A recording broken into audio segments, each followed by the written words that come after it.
sexy is the... Welcome to Raw is Jericho! The following announcement has been paid for by the New World Order. Listen up, you blind slapnut. If I can be serious for a minute. This is the Flex Network. This is the Flex Network. Flex on them. Flex on everybody. The real reason I came here tonight is because we are live! We are NXT.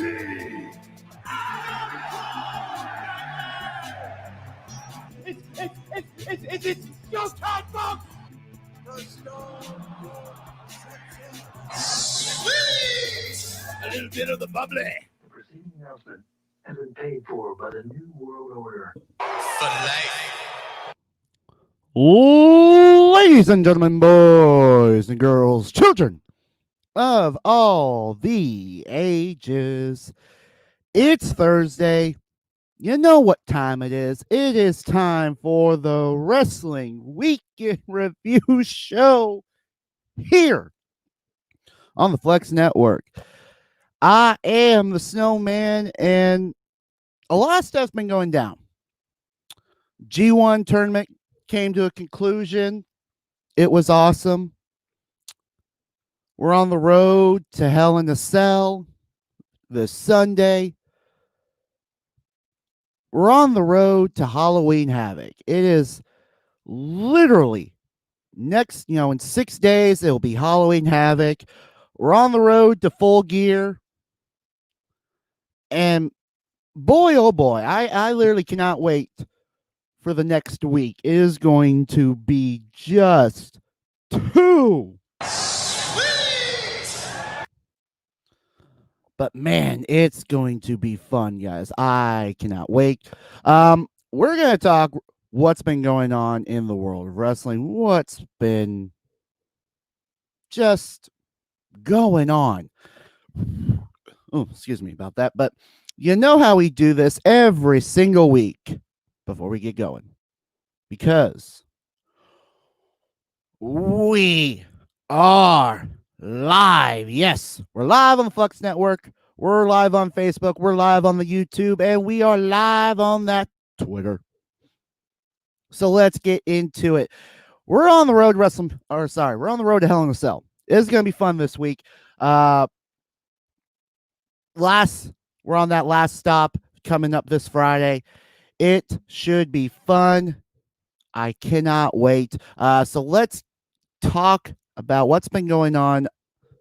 What's been going on in the backstage. I mean, not a whole lot of things, because I'm going to have a lot of opinions for what's coming up, especially for what happened this past week in the G1 tournament. I cannot wait. And then we'll look ahead to what is on the horizon for New Japan Pro Wrestling. Ronda Rousey has been seen, she has, a pic has been taken of her in the ring, maybe getting back into the swing of things, get some workouts in. She has been back in the wrestling ring with a cowboy named James Storm. And it's looking like she might be getting back into the swing of things with wrestling again. And then hearing what Paul Heyman might have been, alluding to, that she may or may not have signed an extension with the WWE. So she might be still around WWE for a little bit longer, guys. So I would not be surprised at all if we see Ronda as we get close to WrestleMania season, maybe Royal Rumble again. But just in general, to see Ronda Rousey, and then depending on what happens with Becky Lynch, as she is due in December, so that's 2 months away, that she may not be, as soon as she's, depending on how long she may take to get back into the swing of things for wrestling, we may see the rematch or the match we were supposed to get at last year's Survivor Series. Or actually, no, actually, no, it was either this past one or the year before, but I think it was the year before. Sorry, the year before, where we're supposed to get Ronda versus Becky. And that didn't get into fruition. And we got Charlotte versus Ronda. But still, that would be very interesting and very good business right there. But it's all going to depend on a couple things. If Ronda decides to come back, and if and when Becky Lynch can get back into ring shape / handle the being away from her newborn. So it's going to be very interesting to say the least, of what's going to be happening.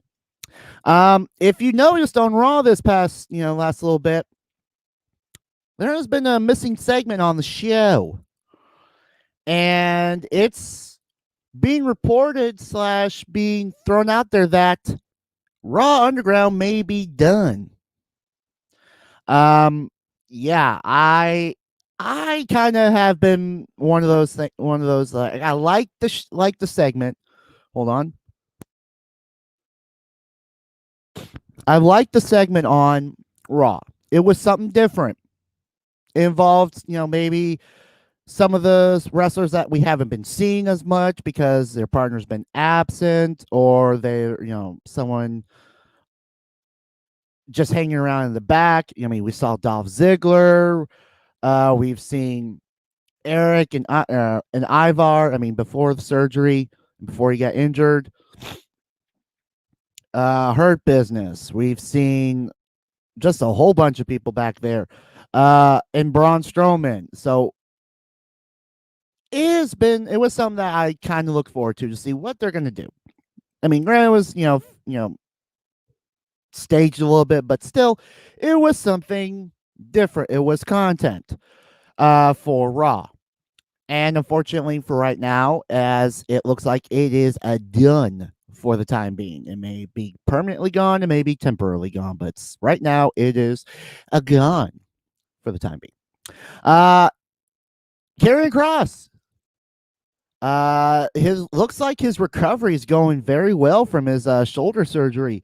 As Scarlett posted an Instagram video not too long ago that Kross was using a pulley to rehab and was lifting up Scarlett and another person in a basket while they were sitting. So, and it looks like he's been rehabbing big time. So, we're probably going to be seeing him sooner rather than later. I mean, granted, it's a 2 to 3 month surge, recovery rate for what he had, but it also depends on him himself of how his recovery is going. So we may be seeing him soon, maybe before the year's out. I would be hesitant to guess we'd be seeing him before the year's out, or even when the new year. So it should be fun. And then the last big thing that I've out there, for the Orange County, Florida Department of Health is investigating several areas for the virus as a spreading hotspot, and WWE has been on their radar a little bit. The Orange County has asked their strike team to look into a total of 17 locations, businesses as potential hotspots, including several WWE locations, which were Full Sail, the Performance Center, and the Thunderdome at the Amway Center. So, not the best of times right now for WWE, because if you're on if you're on a watch list for potential hotspots or even hotspots currently for what's going on, and the state, or actually your county's looking at you like, hey, we need to implement some stuff here, guys, because we're having some hotspots show up here. Then you might want to take consideration to change that habit of lowering the hotspot area so it's not there, and it's better managed and better maintained, to say the least, for these guys. So I would not want to see them shut down and have to realize, oh yeah, we're gonna have to cancel Monday Night Raw. We're gonna have to cancel SmackDown this week because we're told we can't be in the building. So in our buildings, that because they're hotspots, that would suck to hell. That would be a big problem. But that is the news in general for what I have been seeing out there. That's what has been thrown out there for the news this week. So we're gonna get into what's been going on TV. And you know what? Normally I would start with Monday Night Raw. I would start with SmackDown. But we gonna fly. We gonna go straight across. We gonna go to New Japan. We gonna start with New Japan Pro Wrestling, because I've been saying it for weeks, guys. New Japan Pro Wrestling, the G1 Climax Tournament, it has been popping off. It has been a force right now. Something you guys should have been checking out on a consistent basis. This tournament is a grueling Iron Man style tournament. This is to determine who's going to be main eventing January 4th and the 5th, as we found out at the finals of the G1 Climax 30 tournament final, that Wrestle Kingdom 15 will be another 2-night event for the second straight year. January 4th, January 5th, January 2021, as hopefully there will be people in the Tokyo Dome for Wrestle Kingdom. I love watching Wrestle Kingdom the last year. It was freaking insane. Early in the morning, literally. West Coast, it's literally butt crack in the morning, like after midnight hits. And it is an awesome show they put on every single year. The last several years, it has been awesome. And this year looks no different, because we had the finals of the tournament over the weekend. The winner of Block A, which was Kota Ibushi, secured his spot in the finals. And then we had a three-way tie for the winner of Block B. But because Sonata had beaten Evil and Tetsuya Naito in previous matchups, he gets the tiebreaker. He gets the win for Block B. So he was in the finals representing Block B. I mean, the tournament itself, the final points, and before I get to the match itself, final points for Block A, Ibushi with 14, a three-way tie for second with Real Ospreay, Jay White, and Kazuchika Okada. Just that it was a tight Block A. I mean, literally one pinfall and you were in the finals, and it was that close. And then on Block B, three-way tie for first: Sonata, Evil, Tetsuya Naito, the current IWGP Heavyweight and Intercontinental Champion, the double champ right now. If he would have gotten one victory, one or two more pins or pinfalls with Sonata and Evil, he would be sitting at the top in Block B, and we could have possibly had a potential preview of what might happen at Wrestle Kingdom. Because remember, if Tetsuya Naito, as the champion, if he would have won the G1 tournament, he could pick his own opponent for Wrestle Kingdom. And if he would have lost, we would have seen a rematch for the titles at Wrestle Kingdom with the winner of the tournament, because they would have beat the champ, and we would have seen this match at Wrestle Kingdom 15 for both titles.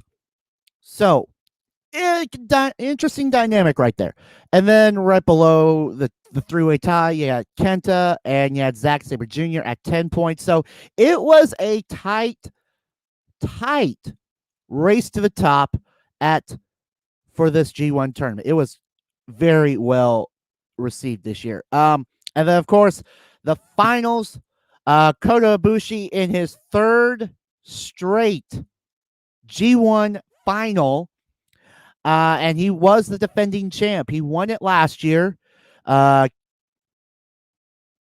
up short last year at Wrestle Kingdom, as it was Kota Ibushi and it was Jay White in the main event spot to determine the double champ, the first ever double champ with the IWGP Heavyweight and the Intercontinental Championship on the line. So finals, Kota Ibushi taking on Sonata, and Sonata needing this victory.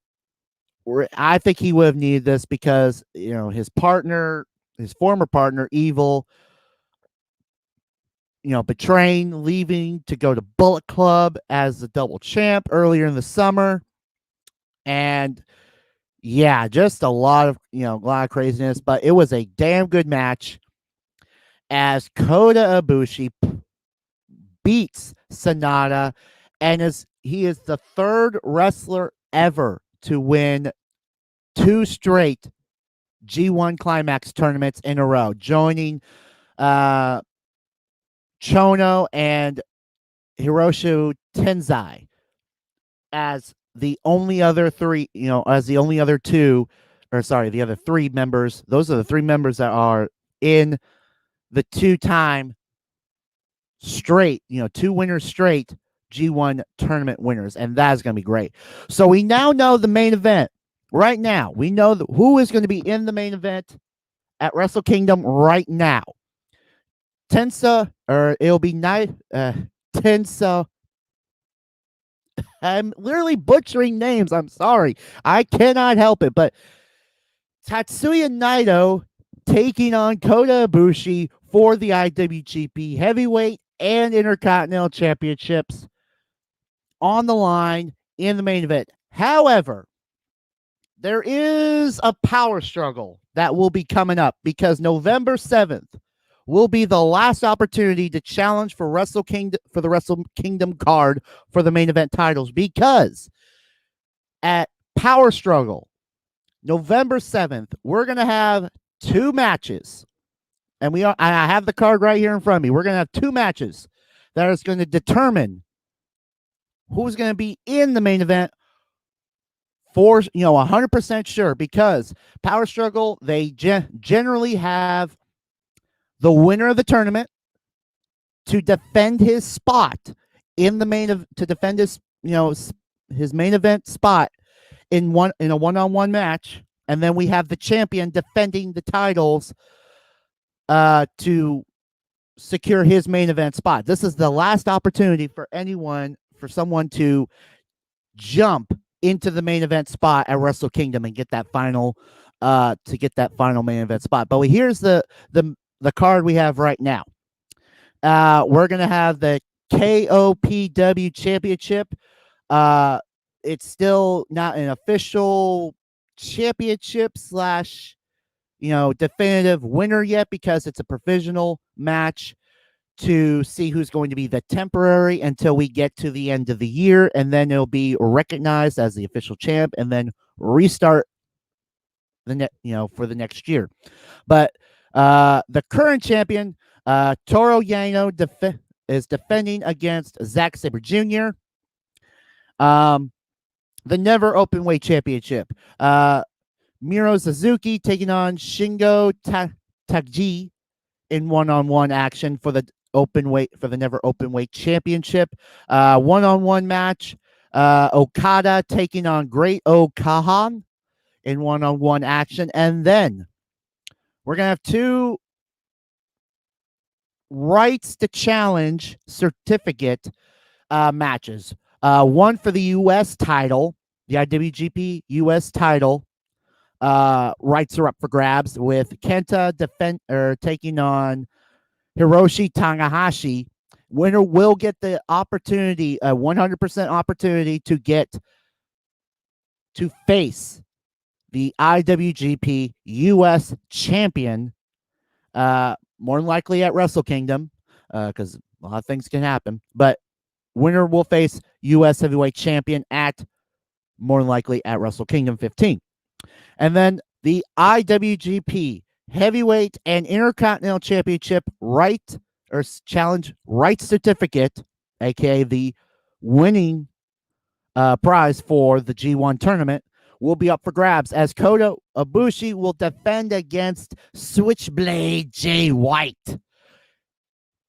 Rivalry right there is awesome to see. And then the main event, the second half of the double main event to decide who's going to be fighting for Wrestle Kingdom 15 main event, as the IWGP Heavyweight Championship of the World and the Intercontinental Championship is up for grabs.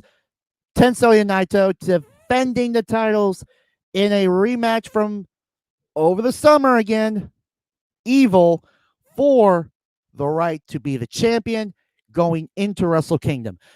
So November 7th is going to be awesome, guys. Go and check out Power Struggle. It is going to literally, this is the I would say this is going to be the last opportunity to get into the main event for probably for night 2, or depending on how everything is built, they may, I don't know if they're going to separate the titles again. I don't know what they're planning, but it looks awesome, guys. I cannot wait to see what they're going to do, because then after Power Struggle, we're going to go straight into World Tag Team or the World Tag Team tournament and Best of the Super Juniors. So it's going to be more focused on the tag team scene and to get challengers for the tag team titles, and for both the junior heavyweight tag team titles and the heavyweight tag team titles, and then the Best of the Super Juniors to get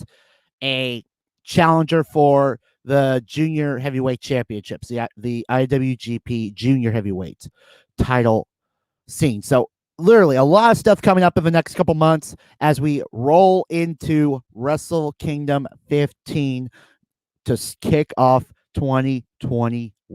Is going to be awesome. That is what we have for you for New Japan Pro Wrestling. Let's come back to the States. Hey, I said let's come back to the States. So okay. Monday Night Raw. Was very interesting this week. Monday Night Raw was interesting this week with some good matches, some things we wanted to see. And I'm gonna first thing off this list. Hurt Business and Retribution. The second time that they've met up.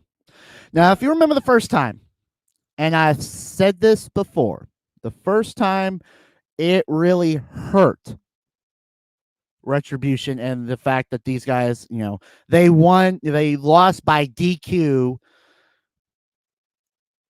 just ganging up on Bobby Lashley in the corner. It did not help Retribution at all. It did not help them at all. If they would have won that match, if they would have won that match against the Hurt Business the first time, I could see them as, a legitimate threat, depending on how they won it. I mean, if they won it outright, either by cheating, and doing dirty tricks and distracting the referee, and then they beat, Bobby Lashley, I could see that as a legitimate threat because they're using the numbers advantage. They have the people there, and they would have looked threatening, but they didn't. They looked weak, and it literally killed their case right there. So now Mustafa Ali is now in the fold as the leader. And apparently now we officially now know as the SmackDown hacker. over the summer, which we kind of all figured it was going to be, it was him. But I mean, to a point, people thought it was CM Punk. Some people thought it was, oh shoot, who else? Yeah, I think it was either mostly just CM Punk probably, but other than that, a lot of it was Mustafa Ali. It was pointed towards him. So now this time around, Hurt Business, Retribution with Mustafa Ali, and to say the least, it looked, literally, and to kick off Raw, like with Alexa Bliss and the Fiend in the middle of the ring, and we get, what we've been kind of hoping for with the creepiness and everything with Alexa now with the Fiend, and Retribution comes out. They're like, and Mustafa sent them up, to like attack, but lights went out and they disappear like ghosts in the night. But the match between Hurt Business and Retribution is what boils down to right now, because the second time around, it drastically hurt them as a legitimate threat, because you're I want to say your powerhouse, not your tall big guy. I'm talking about probably it's more likely it's Dragunov or Dijakovic, and he taps out. He literally just, I want to say he sold out the whole, setting himself up for the Hurt Lock or for Lashley's full Nelson submission, and he telegraphed it big time. And it drastically has hurt Retribution to such a degree that unless they do something very well drastic and very well impactful that makes these guys look like a legitimate threat to whatever they're planning on doing with these guys, if it's, to take over WWE and to or maybe get the tag team titles, to get the Intercontinental or the US title, to get the WWE Championship. If it's to that end, then you need to build these guys up. You need to get these guys into a serious overhaul and shoot these guys full throttle to decimate people. If that's the case. If it's not, then why did we call up Dijakovic? Why did we call up Mia Yim? Why did we call up, oh crap, I cannot think of his name off the top of my head. I know he got F5 by Brock Lesnar, months back on the announce table, but I've mostly seen him on Up, Up, Down, Down with the crew doing Dungeons and Dragons, that stuff. I can't think of his name off the top of my head, but I know I can picture who he is. But you put Mustafa Ali with him, and so why'd you call these guys up if this was not the intended plan, to just go roughshod with these guys and let them take over and cause mayhem and destruction, which they did early on and it worked, but then afterwards now it's like they can't beat the Hurt Business, which is literally Lashley, Benjamin, Alexander, and MVP, and they hold the US title. So I don't know if it's to make the Hurt Business look better or if this is to make Retribution look weak, but I don't know what they're thinking, what they're doing with these guys. It's not helping the Hurt Business beating these guys. I mean, they beat them once, via disqualification the first time around, and granted, chaos went after that, chaos and calamity after the match. But now after this, it makes it look Retribution weak. And then to top it all off with this, after the match, the Fiend comes out and destroys Retribution. Like, destroys them to the point where Mustafa Ali, gets tossed out by one of his boys just to take a bullet for him for the mandible claw and the Sister Abigail, while the Hurt Business just looks on like, yeah, we could help them with the Fiend, but no, the Fiend's got this. He's good. We're just gonna stand back here and watch. So I don't know what they're thinking with Retribution and what the game plan is. I mean, granted, now we know that Ali is the SmackDown hacker, and the cryptic message that he left, it kind of gave Retribution a little power, because what happened over the summer. I mean, and from actually summer and earlier in the year with the setup to WrestleMania. So a whole lot could be done. I think a whole lot some stuff could be opened up for Mustafa Ali with the fact that he was a SmackDown hacker and he knows some stuff. But that was on SmackDown, and I'm pretty sure the way that he, if I remember correctly, the way he worded his, promo, that he was watching all of the brands. So he's got power now, a little bit of power to know that the cameras were on and he was watching. So that's just my thing with the Hurt Business and Retribution. Retribution looking weaker again after losing again to the Hurt Business. AJ Styles taking on Matt Riddle. AJ Styles getting the bouncer from Raw Underground. So I think you could tell that with Raw Underground not happening no more, the bouncer needed something to do, and I guess he's now bouncing for AJ Styles, as he was kind of intimidating big man right there. He didn't say anything, especially with the ref has to say, hey, you need to get out of the ring, and he's like, no, I'm not getting out of the ring. It's like, dude, AJ, I'm gonna count to 5, and if he ain't out, I'm gonna DQ you. It's like, hey, he came to the ring with you, man. AJ, I mean, if he came to the ring with you, he's obviously with you. So you might want to, hey, big man, no offense, can you step out for 2 minutes so I can handle this business? But yeah, I mean, it's still AJ Styles. It was a good match with Matt Riddle. AJ Styles picks up the victory as his first official match back on the red brand. After post draft. And then, of course, one of the big matches for the night that was hyped. We all knew it was coming. Raw Women's title on the line. Asuka taking on Lana. And lo and behold, what I was thinking was going to happen. Asuka just destroying Lana. There was no chance. I literally mean no chance in hell I was going to see Lana as the Raw Women's Champion.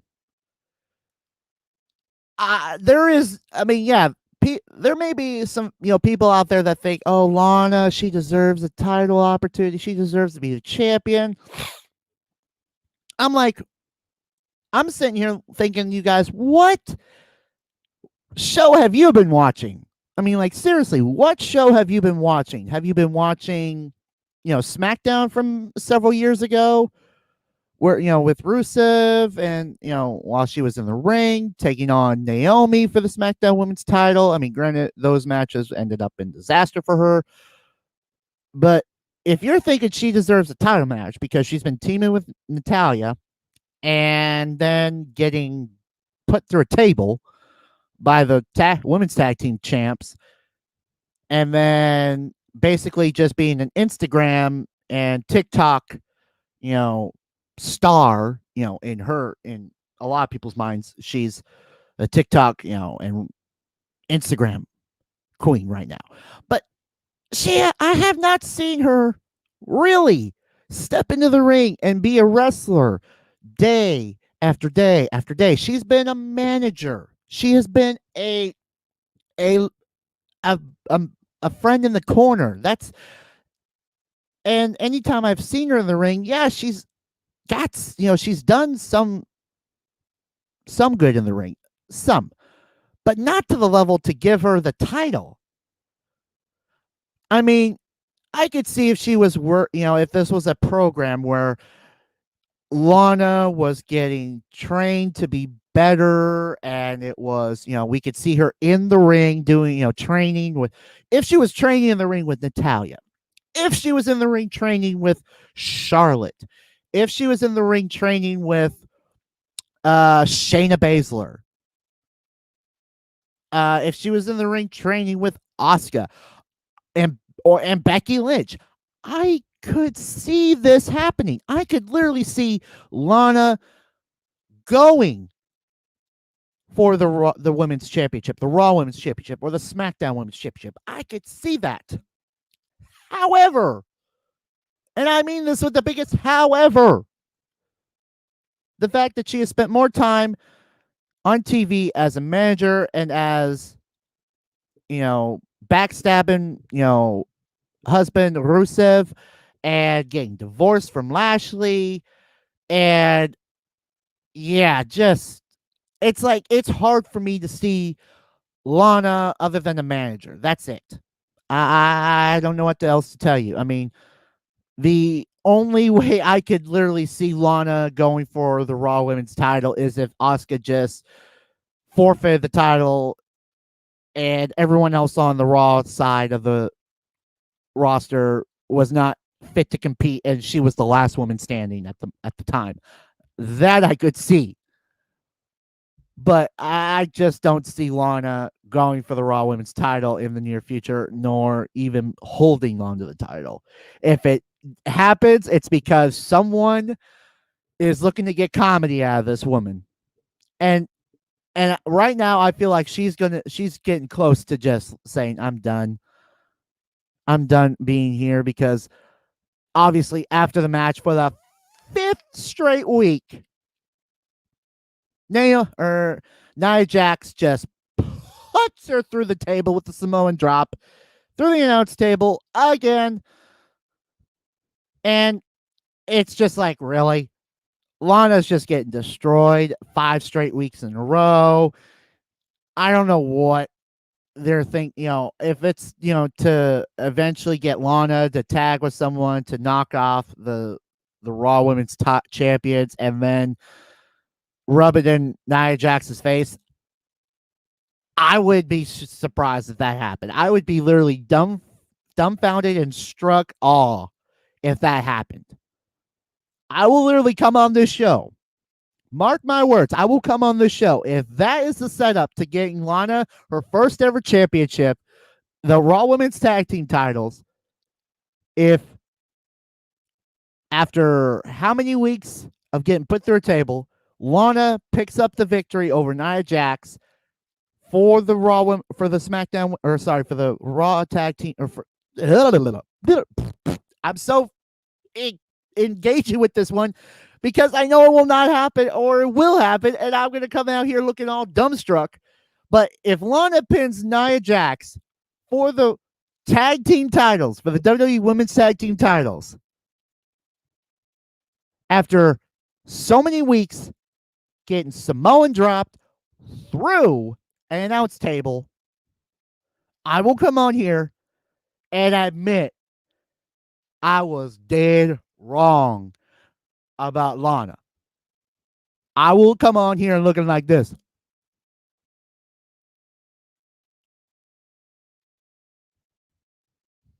It just, in the shocked face that I can ever come up with, just be shocked that Lana is now a champion. It's something, a champion.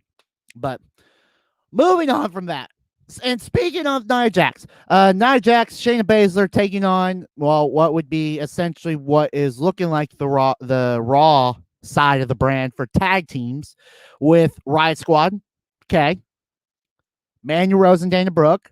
Okay, so we got a triple threat. There's a 4th team. Who's the 4th team? I mean, there's no other tag teams. I mean, because if you remember last week, we kind of saw Natalia and Lana split. So who else is left? Oh, it's Peyton Royce. I'm like, wait, Peyton Royce, but she's no longer a tag. She can't be a tag team with the Icon. Iconics are done. No, it's Lacey Evans. And these two are complete opposites of even opposites to Nia Jax and Shayna Baszler, and they hated each other, and they work. I mean, I've said before, Nia Jax and Shayna Baszler could be the next Sheamus and Cesaro. They could be the next the Bar tag team for the women's division, and they could run the tag team division. Those two. I mean, even if they, after a while, they were like, you know what? As much as I hated her, I'm starting to respect her. I'm starting to like her more. We may not, we may get go for a beer or go, heck, we may even start to train together. But I'm respecting her more because we're holding on to these tag team titles for a long time. And no one ain't looking like to beat us. And I swear, these two would be the best women's tag team champions of all time. Bar none. Period. Even beating out Alexa Bliss and Nikki Cross. Even beating out Sasha and Bayley as tag team. Just saying, these two, even beating out Peyton Royce and... See, I've already forgotten. Like, literally... Yeah, I literally completely forgot. They could literally beat out the Iconics as a tag team, as the best tag teams right there. But again, so Peyton Royce and Lacey Evans, I don't know what they were thinking throwing these two together. They don't work. They're polar opposites. They're oil and ice. They don't work. They're oil and water. They will not work. It's bad. And the fact that they try to show each other up on during their entrance is like, okay, this tag team's going to fail before it works. It was going to be bad. Lo and behold, it was, because Nia Jax and Shayna Baszler picks up the victory. Kofi Kingston and Sheamus, and you know what? I'm actually happy that Sheamus looked like he dropped that weird kind of that Irish street fight, ridding gimmick. He dropped it. It looked like he dropped it from SmackDown where it was on, and Kofi taking on Sheamus again. Legendary tag team rivalry right there with Kofi, New Day and the Bar. So it was good. It was good to see these guys go at it. Tucker taking on John Morrison and The Miz in tag team action. Tucker getting a tag team partner in the name of El Gran Gordo, a.k.a. Otis, in a pink luchador mask, a pink tights, and a pink cape. Yeah, unfortunately for John Morrison and The Miz, this whole thing with Otis and Tucker is not going to be over just because you're on different brands, guys. It was still fun to see Otis and Tucker together again because they need to be a tag team. Unfortunately, they're split up because Otis is on SmackDown and Tucker's on Raw. But it was still a good match. Good laugh with these guys. And then last match of the night, Braun Strowman taking on Keith Lee in an official match. And lo and behold, I want to see more of this. I'm like, everybody wants to see more Braun Strowman and Keith Lee. I hope we get to see this again at the pay-per-view. It's not official because we don't know what they're planning on doing with these two Goliaths. So, but it was Braun picking up the win, and then after using the low blow. But then afterwards, Keith Lee's like, "Oh hell no, you did not just use that on me." Turns around and split, kick him straight, and broke the jewels. So it's like, hey, if you go, I'm going, you gonna mess with me, I'm gonna do it right back to you. You're gonna hurt. So I want to see more Keith Lee versus Braun Strowman. This is still looking fresh and good to see on TV. It's gonna be great. Let's actually head on over to talk NXT because literally this is the last week before Halloween Havoc, and the Havoc returns next week. I can't wait. It's going to be awesome. So let's, normally I talk about SmackDown, but SmackDown, yeah. Nah, not really this week. I'm not really feeling it. SmackDown's not really feeling that they didn't want to agree with me today. But NXT. I have said this, I'll keep saying this till the day it's been proven wrong. NXT is worth the investment into WWE Network. If you are not a WWE subscriber or network subscriber anymore, or thinking about it, it's worth your money to pay to watch NXT. If you're not a big fan of what's going on the main roster, on SmackDown or Raw, this is NXT's where it's at. That's all I gotta say. Triple threat match: Kushida taking on Velveteen Dream and Tommaso Ciampa. These guys are still going to war. I mean, Dream and Kushida are still having bad blood. And then the fact that Velveteen Dream interfered in a Kushida Ciampa match, and now it just gets turned into a triple threat match. There could be some magic right here with these three.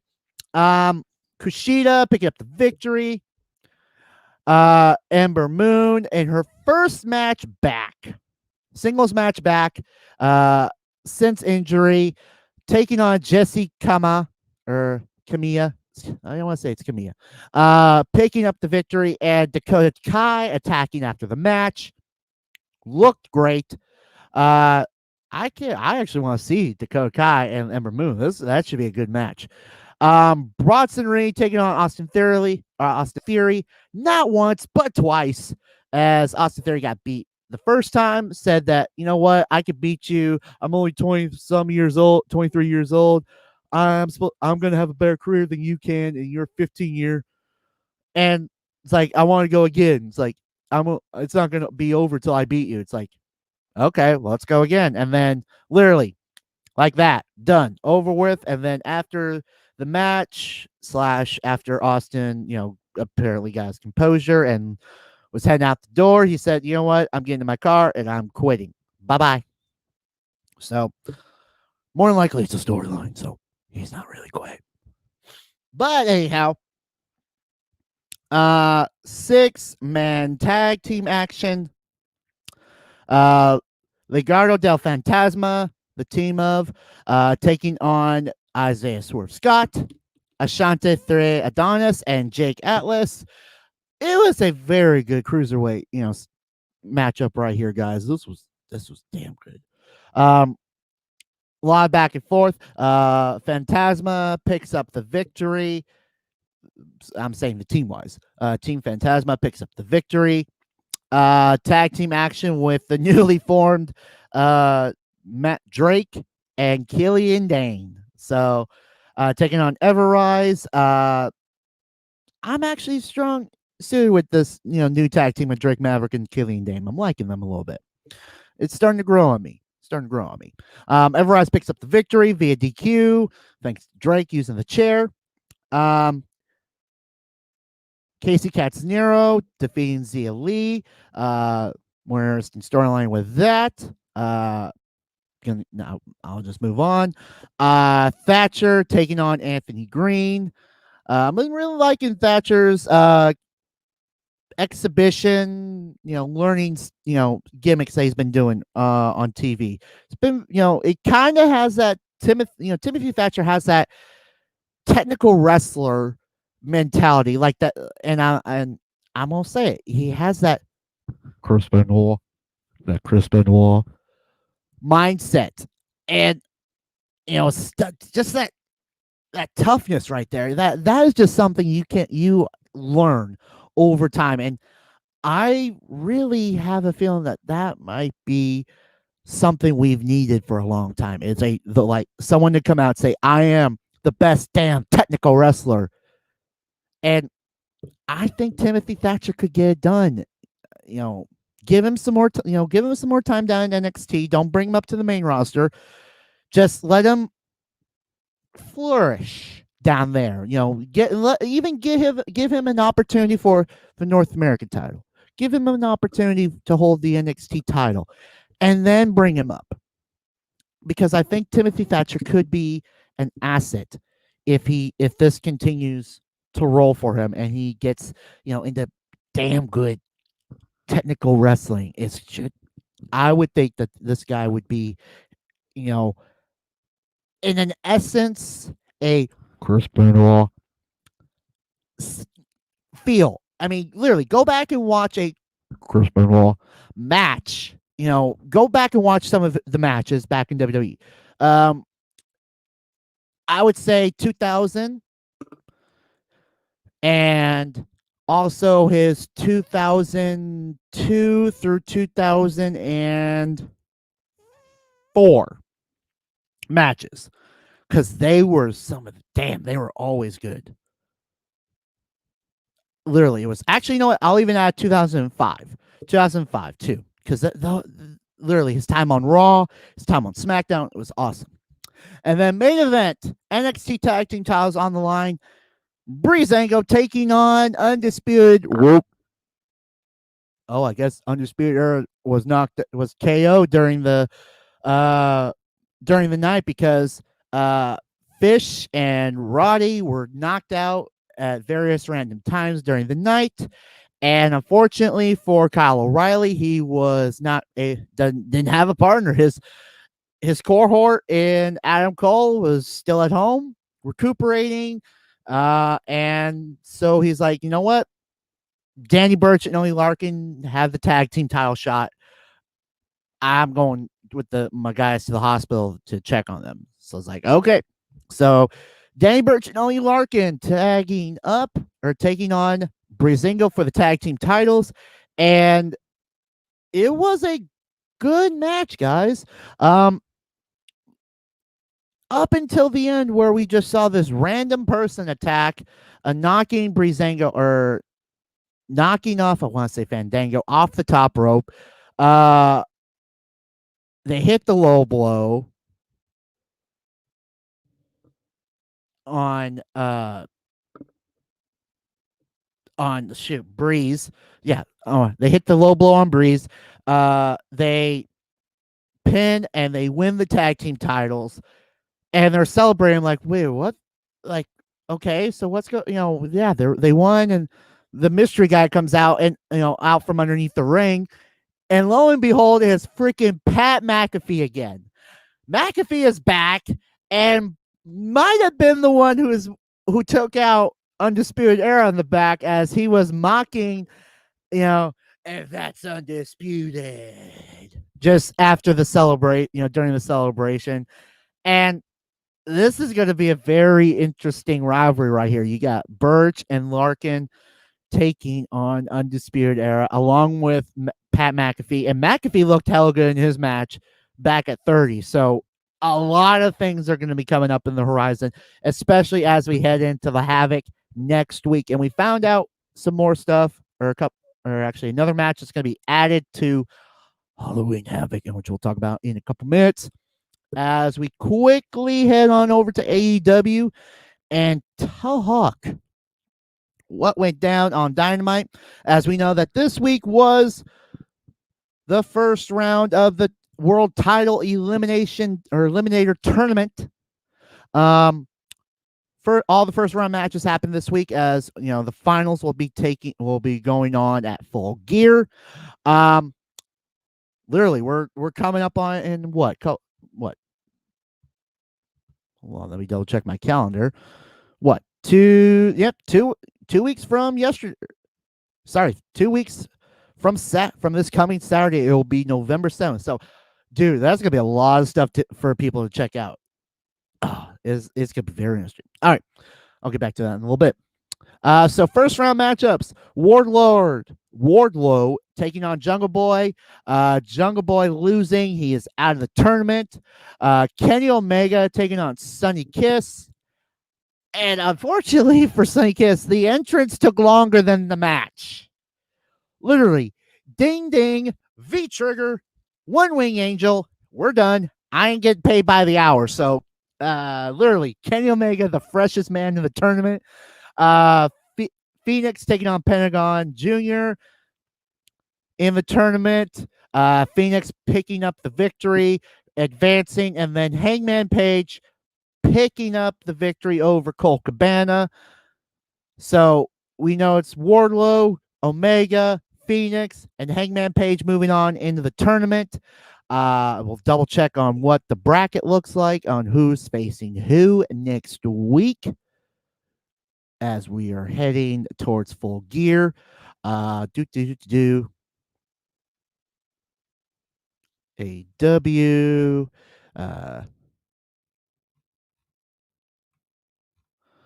Shoo-doo, ba-ba-doo, ba-da-ba-da-ba. World Tour Tag Team. Oh, so we'll be Kenny Omega taking on Phoenix in the semifinals, and that means Wardlow will take on Hangman Page in the second round in the semifinals, and then the winners of those matches will face off in the finals at Full Gear November 7th. So a lot of stuff could be formulating here. You know, maybe we'll see former partners taking on each other in the finals. Maybe. Britt Baker taking on Keela King. Britt Baker picking up the victory. Four-way tag team match to determine number one contenders for the tag team titles at Full Gear. Young Bucks, Private Party, Reynolds and Silver, and Butcher and Blade going at it. And back and forth action. Young Bucks picking up the victory. And they will be getting the tag team title shot. We'll finally get to see FTR and the Young Bucks at Full Gear. So that was Dynamite. But let's talk what's going to happen at Full Gear, because we're getting into pay-per-view mode, because literally we're going to have a lot of stuff coming up, guys. It's going to be fun as heck. So Full Gear, since we're on this AEW hype right now, Full Gear, November 7th, AEW World Titles on the line. Moxley taking on Eddie Kingston in an I Quit match. AEW Tag Team titles, FTR and the Young Bucks. Should be a damn good tag team title match to see who's going to be the kings of tag team wrestling in AEW. The World Title Eliminator Tournament finals will happen, so we'll decide who's going to get the number one contenders opportunity for the tag team titles. For the heavyweight title. I'm literally was just thinking about the Bucks. Matt Hardy taking on Sammy Garva in an elite deletion match.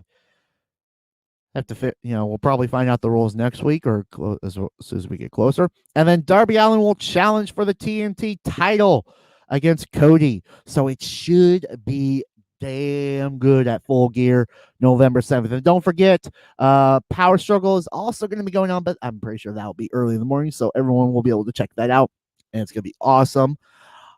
So, but let's get into what's coming up this weekend. Let's get down to what's going down in hell in the cell, because it is going to be so good. I'm literally cannot wait. Hell in a Cell is one of my favorite pay-per-views. I mean, right now it's a short list right now. We'll probably get some more matches named on SmackDown tomorrow night. We'll get some more matches probably announced on social media beforehand or even at Hell in a Cell itself. But Hell in a Cell this Sunday live on pay-per-view. The I Quit Hell in a Cell match. Roman Reigns, Jey Uso for the Universal title. Drew McIntyre, Randy Orton, WWE Championship match, Hell in a Cell. And then Bayley versus Sasha, SmackDown Women's title. All these matches, these first three matches are inside Hell in a Cell, which is going to be brutal for these guys. And I'm more interested in the I Quit match because you have the Hell in a Cell, and now you cannot end this match by pinfall. You cannot end this match by submission because you have to say, I quit. And I've been hooked into this matchup since Clash of Champions. I literally cannot wait for this. I want to see what's going to happen between these two cousins. It's going to be so damn good. And then one more match we have officially on the books for Hell in a Cell. Elias taking on Jeff Hardy. Elias's first match back since being off TV. And I'm kind of a little bit intrigued with it. I mean, granted, we somewhat know that Jeff Hardy was not the one who ran off Elias back months ago, while literally everything was starting to get chaos with WWE. And we kind of figured it was Sheamus that was setting up Jeff Hardy while hitting Elias with the car. But yeah, that is Hell in a Cell for everybody. But let's continue with the evil part because we're going straight into Halloween Havoc next Wednesday, 6 days from now. And the Havoc is back as we're talking spin the wheel, make the deal for both the NXT North American title between Johnny Gargano and Damian Priest, and for the NXT Women's title, Candice LeRae taking on Io Shirai in Spin the Wheel, Make the Deal. And there are a damn good amount of matches that we could be seeing. We could be seeing a Buried Alive match. We could be seeing a casket match. A Chamber of Horrors match. We could be seeing a Trick or Treat street fight. We could be seeing a TLS match. Tables, ladders, and skulls match. At least that's what I'm thinking it is off, with what I saw on the wheel. Let's see. At least on what they have on that, what they posted on the screenshot for, say, oh, what kind of matches. So it looks like we have a Devil's Playground match, a Boiler Room Brawl, Shotzi's Choice, Weapons Wild match, a Trick or Treat street fight match. I want to say it's tables, ladders, and skulls, which or probably tables, ladders, and stairs or something with that. Coal Miner's Glove match. That one's a real knockout right there. Blindfold match, a biker chain match, throwback to No Mercy 03, casket match, a Chamber of Horrors, and then the Buried Alive match. I cannot wait to see what these two title matches are going to entail because it is going to be chaos and a treat for everybody next Wednesday. And then, of course, we got Rhea Ripley, Raquel Gonzalez in a rematch. Should be awesome. And then Cameron Grimes, Dexter Lumis, and a Haunted House of Terror match. Yeah, I would not want to be Cameron Grimes. Just saying, when you got Dexter Lumis stalking you, just with those eyes, just looked on you, and the fact that he wants to hurt you, and the fact that it's going to be a Haunted House of Terror match, which should be very interesting to say the least of what they're going to do for this one match. But Halloween Havoc, I cannot wait. It is going to look so good. I can't wait for next Wednesday. Halloween Havoc. I hope this is a yearly thing now. But that just brings up the question: are we going to see? At least for me, are we going to see for Survivor Series weekend? Are we going to see War Games? Bust out.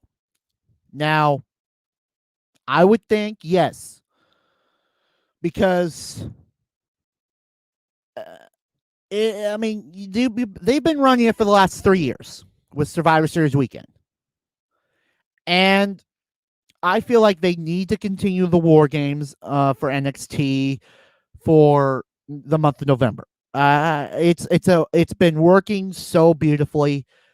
I hope that we find out that the next NXT pay-per-view is NXT War Games or Takeover War Games. I mean, it'll be Takeover War Games at I know it won't be at Full Sail. Probably it'll be at the Capitol Center or Capitol Wrestling Center. So I really hope they do it, because I do not see the month of November with no war games.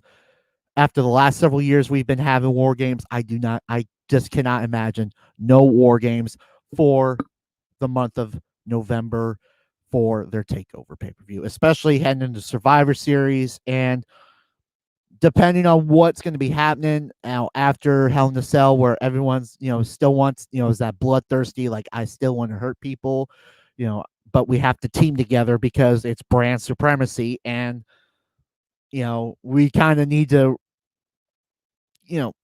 we need to regain our dominance here, because last year we lost to NXT in beautiful fashion, might I add. Last year's Survivor Series, NXT picking up the victory in the tri-brand matchup. Oh, I want to see that, but that is for another month. That's literally in 2 weeks. That's for another 2 weeks away. Talking about what's going to be happening for the Thanksgiving tradition for the month of November for Survivor Series. But that is going to be it for me this week here on the Flex Network. So, okay, it's a little hot in here. I need to get out of hell. I know we're supposed to be going to hell in a couple days, but can I get out of hell, please? Hello? Please? Oh, there we go. If you were watching this, you would see I was still in Hell in a Cell. But other than that, I am back in, reality. But that is going to be it for me this week. I know a lot of people are probably watching NFL or have been watching NFL at the time that this is live broadcast on Facebook and YouTube and Twitter. So, and this will also be live on, or not really live. This will be on podcast. So, but other than that, I will be back next week for more wrestling. We'll recap what went down inside the cell, what went down at the Havoc, and as we head on down the road to Full Gear, actually it'll be a week left before Full Gear and a week left before Power Struggle at New Japan. But that is going to be it for me. You can catch me here on the Flex Network every Thursday for your Wrestling Weekend Review show. You can catch me live also with Flex Mike, Cowboy Cam, every Wednesday night to talk about NFL, what went down in the week, and make some picks for the upcoming week. But yeah, that is going to be it for me, guys. I will talk to you guys later. So for myself, the SnowMan, I will see you guys later. Peace out.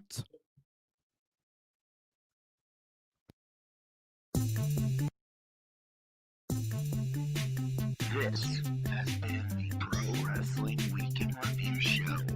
You got some fellow Canadians. But when you're from Calgary, Where's that? Alberta, Canada, A one-way first-class ticket to Larryland. What is it with you folks coming to Florida? Stay in your own country. This is the Flex Network. This is the Flex Network. Flex on them. Flex on everybody. Right here. Why me? Why me? Why me? don't blame Canada, blame yourself. Feels like showtime every minute to me. I can't help it. No. That's my story, and I'm sticking to it. Ta-ta for now. We're out of time. Good night on Nitro. The preceding announcement has been paid for by the New World Order. Well, you're welcome, Jurassic Slap Ass.